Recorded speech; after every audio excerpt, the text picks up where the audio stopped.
gente. Estamos começando mais um episódio aqui do podcast e o entrevistado de hoje é o professor Marcelo, de Filosofia. Eu sou o Jackson. E eu sou a Laís. Boa tarde, eu sou o Marcelo. Marcelo, então, para começar, como que a gente pode definir a cultura de ódio? Pensar a cultura, a gente precisa talvez partir do próprio significado da palavra, né? A palavra cultura, ela tem uns significados amplos. Ela pode ser entendida como cultivar a terra, ela pode ser entendida no seio religioso como cultuar, entre tantos outros significados. Mas em todos esses significados, você está zelando de algo, você está cultivando algo. Né? No caso de uma cultura de ódio, a gente pode tratar, né, de uma cultura que está cultivando violências, de diversos tipos de violência, seja elas violências físicas, psíquicas, violências, né, sociais, entre tantas outras. Marcelo, como podemos observar que a cultura do ódio está sendo disseminada? Ok, essa é uma boa pergunta. Veja só, a gente pode observar de várias formas. Quando a gente vê o índice de violência, por exemplo, contra pessoas por uma determinada etnia, determinado grupo social, quando a gente vê que uma pessoa ela agride um grupo por causa de uma região do qual, né, se vive no país, ou então em redes sociais, quando a gente vê ataques, os chamados linchamentos virtuais, entre tantas outras coisas, outras vias, isso liga uma luzinha de alerta para a gente pensar, né, a proporção que essa violência está tomando. Então, assim, a gente pode perceber a disseminação, né, da chamada cultura de ódio, né, em outras palavras, da violência, né? E às vezes essas notícias fakes, elas querem dialogar sobre aquilo sem saber de nada e elas acabam espalhando uma cultura de ódio sem mesmo entender sobre aquele assunto. Sim, exatamente. Isso é muito discutido na filosofia.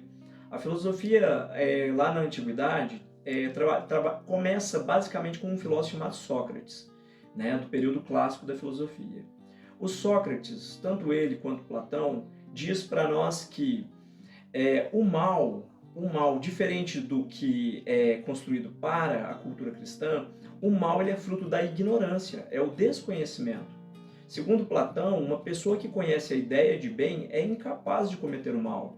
Então, como você bem disse, às vezes, mesmo sem intenção, de uma forma estrutural, de uma forma inconsciente, a pessoa acaba contribuindo para uma cultura de ódio justamente pelo fator da ignorância. E aí entra um papel importante da filosofia, da sociologia e tantos outros campos do saber, de modo geral, a cultura e a educação. E o que leva uma pessoa a disseminar o ódio nas redes sociais? Ok, é bem contemporâneo, né, o fenômeno das redes sociais. Se a gente for pensar, no Brasil, a gente passou a ter acesso à internet, redes sociais, né, e na dimensão digital e virtual, né, em pouco mais aí que 20 anos. E isso cresceu numa proporcionalidade gigantesca, astronômica, né? E a gente poderia pensar pela ótica, né, da filosofia, como diz o Adorno, as ferramentas de reprodutividade técnica potencializam as coisas. Então, veja só, a internet foi criada como uma ferramenta de guerra. Né? O rádio, as ondas de rádio eram interceptadas, criou-se então novas ondas, novos sinais por satélite, que é a internet. Depois isso começou a trazer alguns bem-estar. Então, primeiro arma de guerra, depois lazer, entre outras coisas. E à medida que foi ganhando grande escala, foi tendo uma democratização das mídias. Se antes quem falava com a gente era apenas a televisão, o jornal trazia notícia, as novelas traziam, por exemplo, né, as representações, os filmes, dependiam de grandes empresas, né, por exemplo, no Brasil, né, as grandes emissoras. Hoje não. Hoje uma pessoa com um celular, como nós estamos fazendo aqui, a gente gravando com equipamentos, né, que estão ao nosso acesso, a gente consegue produzir conhecimento. E esse conhecimento ele pode ser conhecimento para o bem e quanto para o mal. As pessoas mal intencionadas vão utilizar, às vezes, para defender, né, a cultura de ódio, né, atacar algum grupo, as minorias, né, aquelas pessoas mais vulneráveis. Então, o acesso às tecnologias potencializou, né, o chamado discurso de ódio. A gente vê isso muito em rede social, na famosa página de fofoca. Exato. Que lá nos comentários é o que mais você vê. Só comentário de discurso de ódio. Exatamente. A gente vai, né, nos comentários ver as famosas brigas, né? Uhum. Né? Acontece uma notícia, né? Aconteceu o fenômeno A em tal lugar. E embaixo, né, a gente vai vendo. E existem punições para pessoas que confundem liberdade de expressão com disseminação de ódio? Sim, existem. O que a gente não pode confundir, às vezes muitas pessoas confundem. Pensa que o mundo digital é descolado do mundo analógico. O mundo analógico é o mundo físico, onde nós estamos. O mundo digital são as redes sociais, por exemplo, e-mails, WhatsApp, Facebook, Instagram, entre tantas outras. E às vezes a pessoa pensa que se ela cria um perfil fake, ela está blindada e isenta da lei, né? Ela está escondida, mas por tempo, né? Tudo tem um IP, uma forma de rastrear. E desde que você tenha substancialidade para provar que aquela pessoa cometeu um ato racista, um ato homofóbico ou algum tipo de violência que está dentro do que a gente chama de cultura de ódio, é possível culpabilizar, penalizar e está tudo previsto na lei. Muita gente usa a internet para isso mesmo. Eles criam um perfil fake para criar um grupo de pessoas para fazer um discurso de ódio para aquela pessoa e acha que não vai ser responsabilizado sobre aquilo. Exato. E nesse termo, a gente pode pensar como a Hannah Arendt, né, uma filósofa alemã que viveu muito tempo nos Estados Unidos. Ela era judia, ela lutou contra as violências de sua época, na época em que o movimento nazista era crescente na Alemanha. Ela fugiu para os Estados Unidos para não ser perseguida, né, assim como os pensadores da escola de Frankfurt, né, Adorno, Horkheimer e tantos outros. E ela, quando ela estava nos Estados Unidos, ela analisou tudo o que aconteceu. E ela descobriu, ela constatou uma coisa chamada de banalidade do mal. Quando a gente banaliza o mal. Porque se o mal fosse o Adolf Hitler, seria fácil. A pessoa, né, iria lá, prendia o Hitler ou até mesmo fazia algo mais radical, né, acabaria o mal. Mas não, tanto que até hoje ainda tem pessoas neonazistas no mundo. Então, o mal, segundo Hannah Arendt, é a banalização. São pessoas comuns na sua casa, teclando, como você bem disse, Jackson, quando a gente está no computador fazendo comentários. A gente esquece que aquilo é uma pessoa, né, é um ser humano que se ofende, que tem valores, que tem princípios. Se a gente pensa desse jeito, Laís, a gente modera nossas palavras, a gente pode até desconstruir um argumento que está sendo posto, mas sem atacar a pessoa em si, né? E aí a gente não contribui para o discurso do ódio. E como a cultura do ódio pode afetar as pessoas?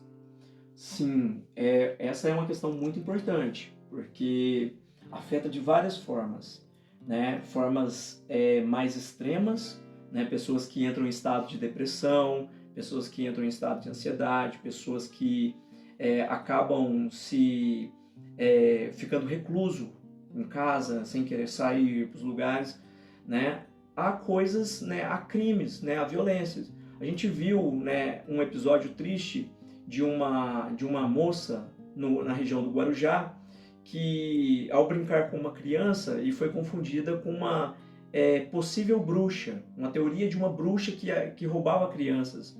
E sem apurar, né, as famosas fake news, sem apurar aquilo ali, as pessoas, no imediatismo, acabaram linchando essa mulher, e isso custou a vida dessa jovem, que na verdade não tinha nada a ver com a mensagem que circulava nas redes sociais.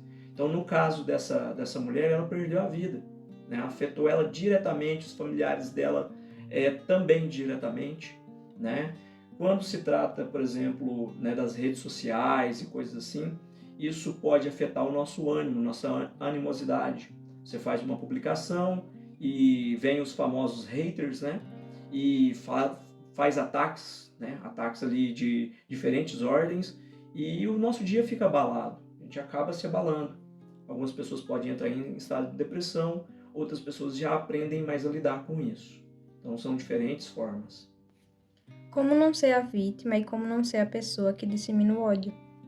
Como não ser a vítima? Difícil, né? Porque a gente está sujeito, desde que a gente está inserido no mundo, seja o mundo físico aqui, o mundo analógico ou o mundo digital, a gente está sujeito a sofrer ataques, né? Mas sofri um ataque, como proceder?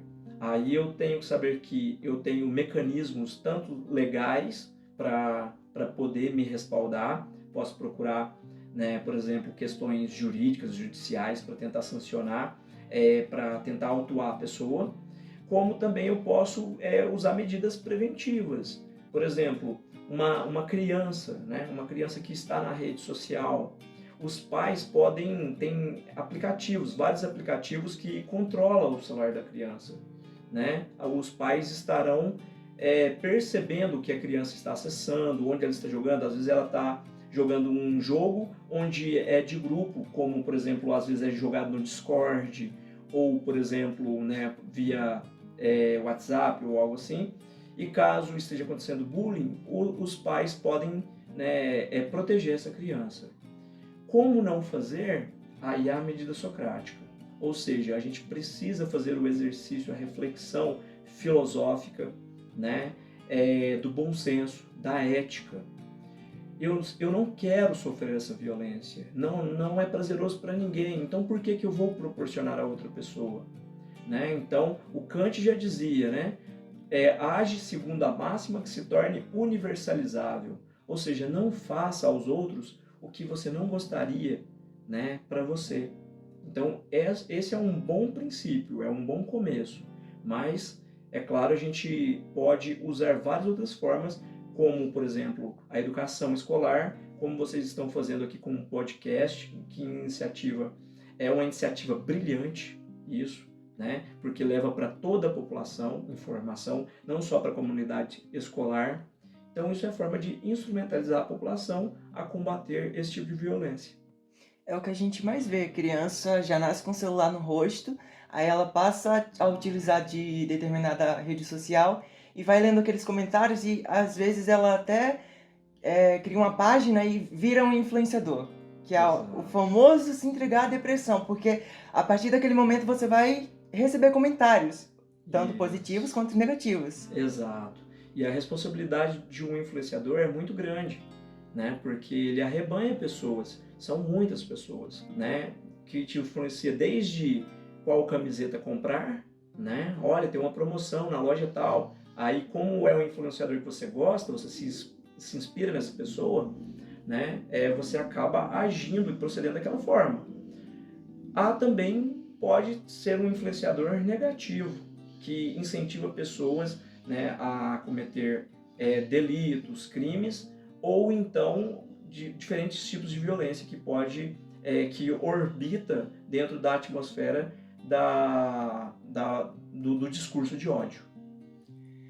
Marcelo, muito obrigada pela sua participação. A gente espera chamar você mais vezes. Sou grato pelo convite. Obrigado, Jackson. Obrigado, Laís. Obrigado, professora Cláudia, pelo convite.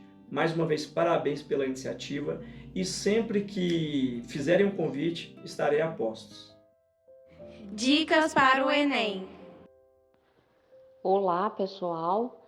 Sou Leandra Ferreira, professora de matemática. Estou aqui para dar algumas dicas de conteúdos que mais são cobrados no Enem. São eles: geometria plana, geometria espacial, probabilidade, análise combinatória, estatística e matemática financeira. Desejo a todos muita atenção e concentração e bons estudos. É isso, gente. Esse foi mais um episódio do nosso podcast. Nos siga nas redes sociais, TikTok, YouTube e aqui no Spotify também. Obrigado.